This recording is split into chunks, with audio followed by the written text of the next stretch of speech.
আসসালামু আলাইকুম। আমি লামিয়া। লামিয়া রোমান কিচেনে আপনাদের আরও একবার জানাই স্বাগতম।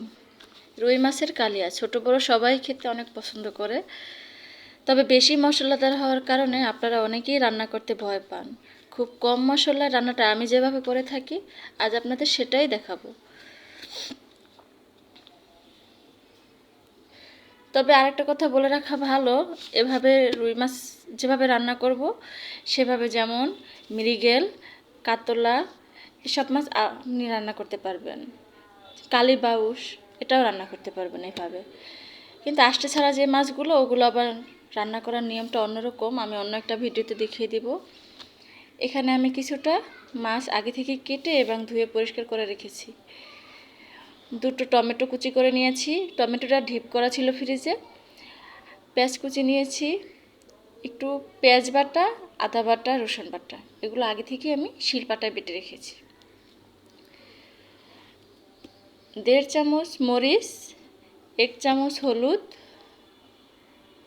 এটাকে আগেই আমি মিক্স করে রাখবো, যাতে মানে বাটা মশলার যে একটা ফ্লেভার ওটা পাওয়া যায় তরকারি থেকে, সেজন্য। আর এভাবে করে রাখলে আগে থেকেই পুড়ে যাওয়ার যে সম্ভাবনাটা থাকে না তাড়াহুড়া করে রান্না করার সময়।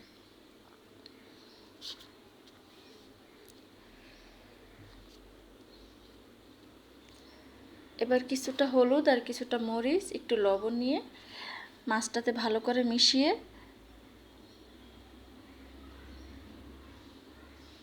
তারপর মাছটাকে ভেজে নেব।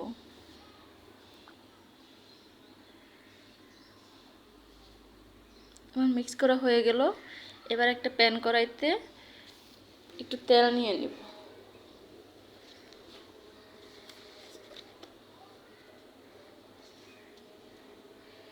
তেলটা গরম হলে মাছটাকে প্যান কড়াইয়ের উপরে দিয়ে দিব।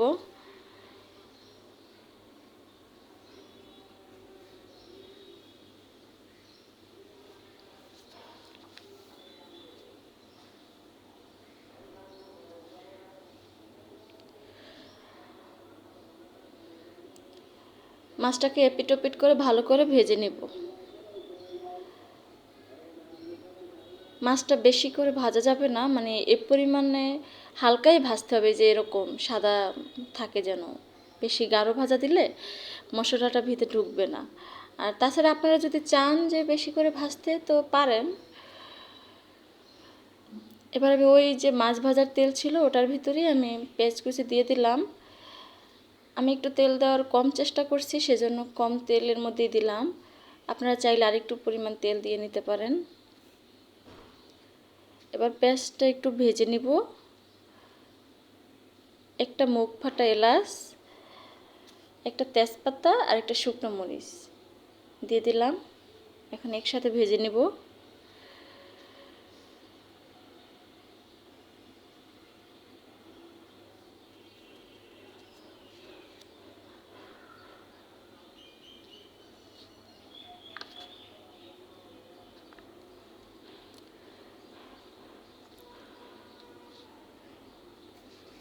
পেস্টটা হালকা লাল করতে হবে, মানে ওরকম বেরেস্তা যেন না হয়ে যায়, খেয়াল রাখতে হবে। এবার আমি ওই যে টমেটো কুচি করে রেখেছি ওটাকেও দিয়ে দিলাম। কারণ এটাকে না আগে ভেজে নিতে হবে, যেহেতু কাঁচা টমেটো, তো মানে না হলে একটা কাঁচা কাঁচা গন্ধ আসবে তরকারি থেকে।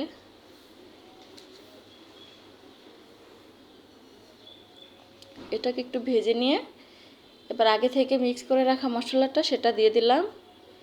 এবার সবগুলোকে একসাথে কষিয়ে নিব।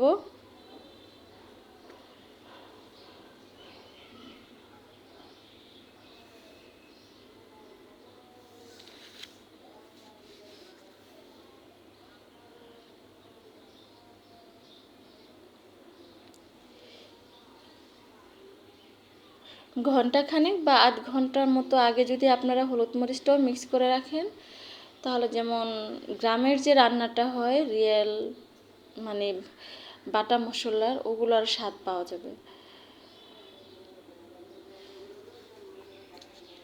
চেষ্টা করবেন আধ ঘন্টা বা 1 ঘন্টা আগে হলুদ মরিচটাও মানে গুলিয়ে রাখতে। আর শুকনো মরিচটা একদম মানে দিতে ভুলবেন না, এটা দিতেই হবে, কারণ শুকনো মরিচ থেকে যে ফ্লেভারটা আসে এটা অন্য কোনো মশলা থেকে পাবেন না। বেশি পরিমাণ দেওয়া যাবে না, যেমন 1 পিস দিছি আমি, এখানে আপনি হাই হলে আরও 2টো দিতে পারবেন, কিন্তু তেজপাতা আর এলাচ এটা মানে 1 পিস 2 পিস এটাই ঠিক আছে। এর বেশি দিতে গেলে একটু মানে বেশি ফ্লেভার আসলে তরকারিটা আর ভালো লাগবে না। আমার কষানোটা হয়ে গেছে, আমি এবার জল দিয়ে দিলাম।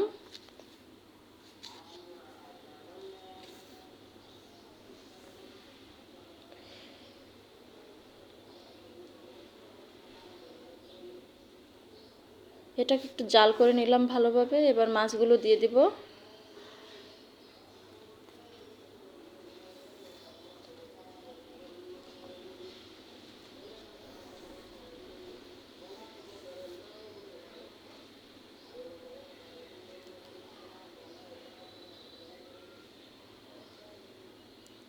মাছগুলো দেওয়ার 2 মিনিট পরে আবার মাছগুলোকে উল্টিয়ে দিয়ে এপিস ওপিস করে ভালো করে রান্না করে নিতে হবে। আপনারা যারা কাঁচা মরিচ পছন্দ করেন বা ধনেপাতা পছন্দ করেন তারা ধনেপাতা কুচি দিতে পারেন। এই পর্যায়ে এসে আমি দিব না, আমি শুধু কাঁচা মরিচই দিলাম।